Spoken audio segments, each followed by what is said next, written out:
Hi everybody, and welcome back to the Dark History Podcast. Hope everybody is well. I'm Rob, your host as always. In the mid-1840s, an unwanted visitor came to the Irish shores.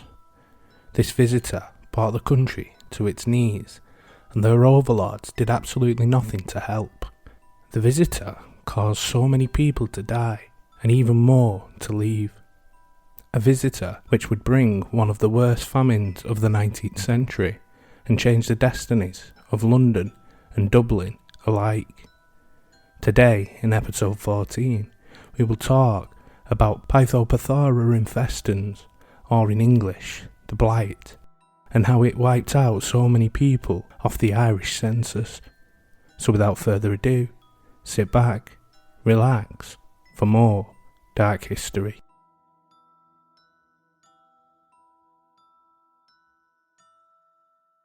As 1845 dawned on an island that had been a part of the United Kingdom for over 4 decades, you would be forgiven to believe that everything was rosy in the Union. Unfortunately, relationships couldn't have been more sour. On paper, the British and the Irish were one country, but the reality was that London treated Ireland less as an equal, and more as an extension of its colonies. The Empire would lavish wealth on Great Britain, but Ireland, well, it had to put up with biting poverty, as its citizens gained none of the magnificent Empire's wealth. In this era, poverty really did bite hard. Of the some 8.2 million inhabitants of Ireland, only slightly over 1 million lived in towns and cities. The rest were right in the more rural surroundings, toiling in the fields to feed the Empire. Now, you would think these people would own a decent living growing food to feed the Empire, but these people were far from wealthy. These people belonged to the grimmest social class bracket, the courtiers. Irish society sort of went like this. The rich Brits that pranced around the place were at the top of the social pyramid, followed by the Protestant Irish, then slightly wealthier Catholics just underneath them. And under all this opulence were the courtiers, the class that all of the above shit on from a great height. These poor people lived in literal mud huts, on land owned by landowners or local farmers. These landowners were generally Protestants of Anglo-Irish descent installed by Cromwell after his conquest of Ireland in 1649, and these people owned 90% of the Irish farming land. In return for the landowners giving the courtiers a place to live, the courtier would have to work 200 days a year for the landowner, with the other 165 days being reserved for the courtier's own crops, which was pretty fair in my eyes. Now don't get me wrong, these people did live in abject poverty, even by Victorian standards, but you couldn't tell this by looking at them. These peasants were some of the most sturdiest, well-fed peasants in the whole of Europe. So what was their secret? The humble potato. When the potato arrived in Europe from South America in 1567, the Spanish unwittingly changed the course of history. When this easily grown plant arrived in Ireland in 1586, the peasants could grow 6 tons of food per year on just 1 acre of land, even with the bitter Irish weather. Better still, this crop would give the peasants all of the nutrients they needed. By the eve of the famine, the potato had become the dominant food of 1/3 of the population, most of that being courtiers. And some of these courtiers would grow up eating nothing but potatoes. Honestly, you would believe the potato was the only crop the Irish grew. But that would be false. Ireland also grew corn, but this corn was exported to Britain to feed the working class poor, and quite simply the poor Irish families couldn't afford it. So in 1845, what do you have? A system precariously held up by one food source, and this one food source grown in one single variety, the watery, high-yield lump potato. Well, I'll tell you what you have. You have a recipe for disaster. Yes, the potato did play a massive part in the famine, but there were other factors that made it more catastrophic, like the divisions in Ireland at the time. In the east, Ulster and Dublin saw relatively little poverty. It had high literacy rates, and the people were well versed in English as well as Irish Gaelic. In contrast, the West had parishes with over 2/3 of people that were courtiers. The people spoke only Gaelic, and literacy levels were as low as 15%. So why have I taken a minute out of your time to talk about potatoes? Why have I explained the social economic state of Ireland in 1845? Well, when the potato eventually failed, and that one life source was taken, these poor illiterate people bore the brunt of the devastating consequences. It was 1843 when reports began to surface on America's eastern seaboard of a new blight.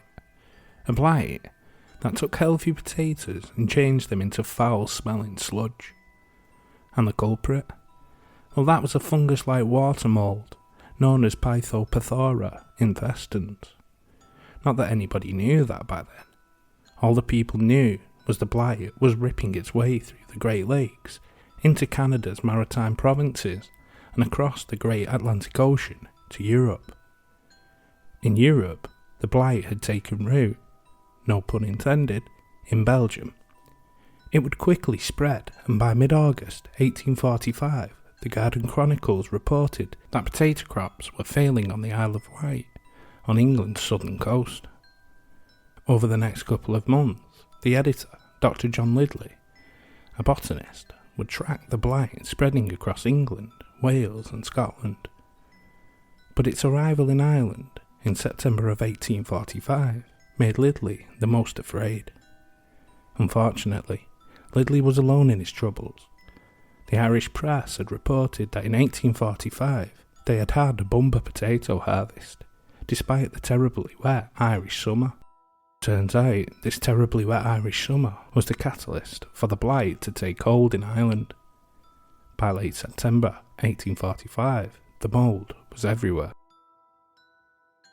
In 1845, Westminster was controlled by a very charismatic Prime Minister, Sir Robert Peel. Sorry, time for Rob's random interruption of the episode. Sir Robert Peel set up the very first metropolitan police force in Britain. Here in Britain we call policemen bobbies, after Robert Peel, Bobby being short for Robert. Right, I'm done, sorry. Anyway, Sir Robert Peel was the former Chief Secretary of Ireland, and Peel had a very odd view on Ireland. On one hand, Peel knew Ireland like the back of his hand. On the other, he was prone to the anti-Irish prejudices that were common in the era. So what would any bigoted political leader who couldn't decide on if he loved or hated the Irish do? Yep, that's right. He made unkind and glib remarks about the Irish, exaggerating their problems to get more money, but then asked for daily updates on their most affected areas. See, it was an odd mix. I think somebody was a closet Irishman myself. It wasn't until 1845 that the British government actually started to do something. This is when the daily reports began to paint a grim picture, and Peel had to act. At first, he would send a small scientific task force under the watchful eye of Dr. John Lidley to investigate the cause. When the task force reported back, the results were bone-chilling. Not because Lidley and his team had found the blight. No, it was because of what they had seen, and what the scientific data they had collected was telling them. Lidley reported that 80% of the harvest would fail. We know now that that was a massive overshoot for the first year, because it was more like 40%. Nevertheless, you can tell why he was terrified. The devastation that was coming at 40% was apocalyptic. At 80% and higher, which for some of the years it did reach, well, that was truly biblical. These reports would shake Peel into action, and by Halloween, a relief committee was organised. The committee arrived in Ireland by mid-November with plans to help. The strange thing was, Peel told only a select few of people what these plans were. Not even the Irish knew. When a group of Irish delegates arrived in London to beg for the immediate suspension of food exports, he basically brushed them off. These people, dejected, had to return to Ireland believing the government were willing to let scores of Irish perish. Little bit of rhyming. Now, abandoning the Irish can be said for many characters in this story, but for Peel, it can't. Secretly, Peel was working on a plan to bulk buy hundreds of thousands of tons of maize from North America. So why was Peel so candid about the plan? Well, he didn't want to discourage private relief efforts. And when I say a few people knew about this plan, not even members of his own cabinet knew about it. The plan was quite a good plan, really. The first part of it was to ship Indian corn, which is what it was called back then, to depots in Ireland and distribute it in the run-up to the 1846 harvest to subsidise the loss of the potato. The second and more widely known part was the use of public works, which would see extra money in the pockets of the people to buy said food. So by January of 1846, those too poor to afford the ever-inflating price of food could work on the government-funded projects for money. This money could be used to buy the corn. Peel's greatest part of the plan involved something called the Corn Laws. Now, to cut a long story short, the Corn Laws were enacted in 1815, and they were enacted to enable Britain to slap massive tariffs on foreign grain. Peel, who was a member of the Conservative Party, massively supported the Corn Laws, but Peel had recently converted to free trade ideas, and he was eager to try these out with the famine. The free trade ideas would allow new avenues of food importation to Ireland, pushing down the inflation on food prices and avoiding mass Irish starvation. The problem with this was the Corn Laws were massively polarising in British politics at the time, a little like Brexit was in the more modern times. Yes, Peel won the fight to scrap tariffs, but it was to the detriment of his prime ministerial reign. Peel would lose his standing, ushering in a new government which would combine a toxic laissez-faire ideology and an anti-Irish sentiment to an already overwhelming famine. As Peel was in Britain gambling everything in the Corn Law plan, over in Ireland the first relief efforts were getting underway. Everyone has heard about Britain's notorious role in the famine, but for those first few months in 1846, their role was surprisingly different. I know making suffering people do extra work for money to buy food sounds far from the ideal relief plan, and yes, there were teething problems with delays, but surprisingly, it did the job. When Peel was in charge, almost nobody died. Unfortunately, this didn't last, all because of one man, Charles Trevelyan. I don't know if the listeners heard that disturbance. That was the echoes of millions of Irish people shouting bastard at the mention of his name. Trevelyan and his boss Charles Wood are the great villains in our story, my dear listeners. These men are our Dr. Evil and Mini-Me. I may be showing my age with that reference. Anyway, these men were hell-bent on saving the British state as much money as possible, even when doing so would increase suffering. Trevelyan would forbid relief committees from distributing free food to the starving until the local workhouses were full.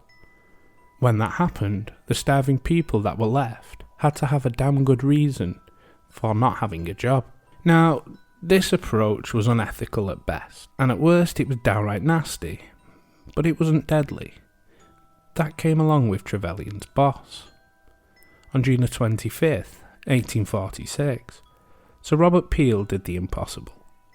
He repealed the Corn Laws and got his free trade era up and running, but this caused a metaphorical civil war within his own party, and the divisions saw Sir Robert Peel resign, and in came the Whig government of Sir John Russell. His party believed in two things. Firstly, the market could solve everything, and secondly, anything happening to the Irish was God's divine will. I love how some awful God-fearing people use that platitude to make them feel better about the horrendous things they're doing. But no exaggeration here. Charles Trevelyan's boss at the Treasury, Charles Woods, literally believed the famine was the work of a deity. When summer of 1846 rolled around, the potato harvest was reported to have 100% failure. Wood, never the man to look a gift horse in the mouth, believed the relief commissions weren't working and scrapped the whole operation. This would allow Trevelyan to write his own policies.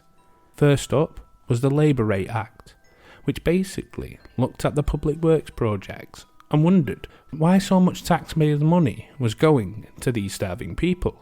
What did he do? Well, wages were slashed, and certain conditions had to be met before wages were paid. This was good for the young and relatively fit, but bad for the old or weak, who couldn't hit these targets. To combine this, projects could be several hours' walk in miserable weather. This meant some people had to choose walk or join the workhouses. These workhouses were rife with disease that would kill scores of people. Unfortunately, that was the choice people had to make: die working or die working in the workhouses. What was worse, the slashed wages weren't even keeping up with the spiralling food costs, yet the British government continued to export Irish corn, causing massive spikes in deaths and emigrations. By the spring of 1847, the Treasury finally did one right thing, introducing soup kitchens. Now, if you're a person who believes that this famine could or should be labelled as a genocide, the soup kitchens may surprise you. These kitchens served meals to some 3 million people during the bleakest parts of the famine. These meals were the very barest of the bare minimum, what a person needs just to survive. But people did stay alive, and death rates plummeted. You see, the very definition of a genocide is to kill with intent. By Britain providing soup kitchens, maybe gives evidence to support that the intent wasn't there. Nevertheless, whether it be murder or neglect, people died. The thing that is truly terrible is the summer of 1847 the harvest failed again, leaving more people reliant on soup kitchens. By now, the pro-market Whig government was growing restless. Their direct involvement in helping the Irish was seen as sin, and in the autumn of 1847, the soup kitchens were discontinued. This cut off 3 million people's last source of food, and inevitably was sentenced them to death. The following years saw the pastoral Irish countryside decay into a hellscape. Living skeletons haunted the scenery, gaunt and grey, their features sunken into their faces, desperate for salvation that never came. Throughout the land of Ireland, whole families would perish. Out of sight, their bodies would be left to the dogs. On the roads, masses of people migrated to the ports, desperate to make it onto ships, beginning mass exoduses to America and Australia. These journeys in themselves full of danger. Coffin ships, as they were known, were infested with diseases such as cholera, typhus, and dysentery, not to mention the shipwrecks in storms, starvation, and dehydration. But these were the lengths people would go to leave the horrors behind them. Between 1845 and 1855, 2.1 million people emigrated. That is a quarter of the entire population of Ireland. Of that 2.1 million, 80% went to America. Back in Ireland, estimates put the death toll at 1 million dead, although exact numbers are impossible to come by. But very few actually died of starvation. Instead, many lives were claimed by disease. Diseases related to malnutrition, such as scurvy, pellagra, and something called starvation dysentery, brought on by the consumption of infected potatoes, killed a lot of people. However, typhus killed a majority. Due to British laws, the poor and destitute were funneled into workhouses. The Irish workhouse system was designed for 100,000 people. During the famine, 900,000 people were jammed into these tightly packed, unsanitary hellholes, creating the perfect breeding ground for typhus, smallpox, and cholera. Surprisingly, a lot of people froze to death. In workhouses, you were forbidden to wear your own clothes.